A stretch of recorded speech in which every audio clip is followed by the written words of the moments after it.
చిన్నోని ఊరి తీయాలి, మేడ పట్టి గొంతు పిసికి కాల పెట్టాలి.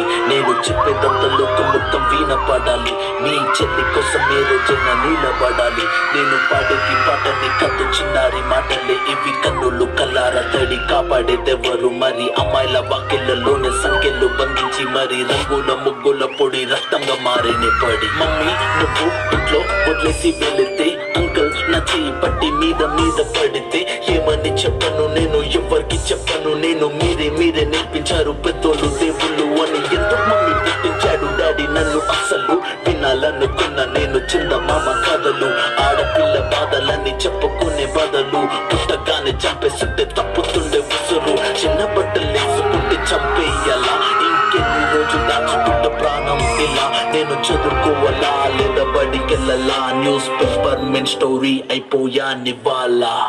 చిరునవ్వులతో కాలం గడపాల్సిన చిన్నారి మనుష్యనే రంగేసుకున్న క్రూర మృగాలకు బలైపోయింది. 8 ఏళ్ల చిన్నారిని హింసించి అత్యాచారం చేసి చంపిన ఘటన మానవత్వానికే మాయని మచ్చగా మిగిలిపోయింది.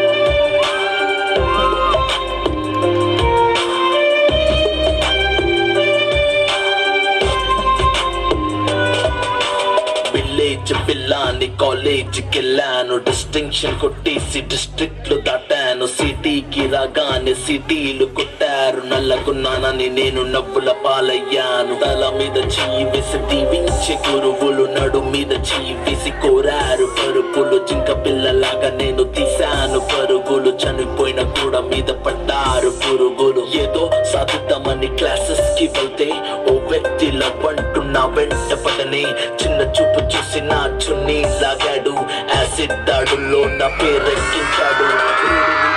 చూసి రోకల్తో చంపారు, ఇది విన్న మా డాడీ కుక్క పెట్టి ఏడ్చాడు. క్యాండిల్ పట్టుకొని వాకింగ్ చేస్తారు, క్యాండిల్ ఆరిపోగానే ఇంటికెళ్ళిపోతారు.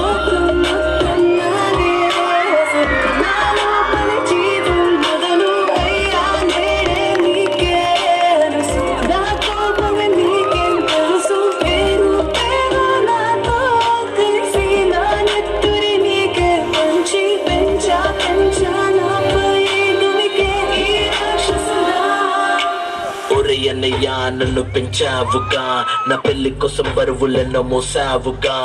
ఇల్లు వదిలి ఇంటి పేరు మార్చారుగా, ఆయన ఎడుపు కూడా నవ్వుతో దాచానురా.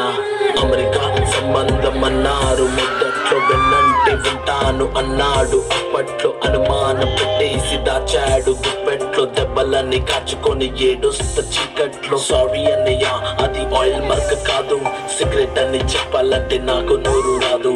కొట్టుతున్నా అంటే నేను కింద పడలేదు, కోడలనుకున్నా కానీ పని మనిషి కట్టి పుట్ట నోట్లో పెట్టి కట్నమంటూ క్రికెట్ బ్యాట్ తోటి కొట్టి ఎవరు బదులు కారు అని లెటరే రాసి నా చేతుల్లో పెట్టి ఫ్యాన్ వరి వేశారు, చేతులు దులిపేశారు.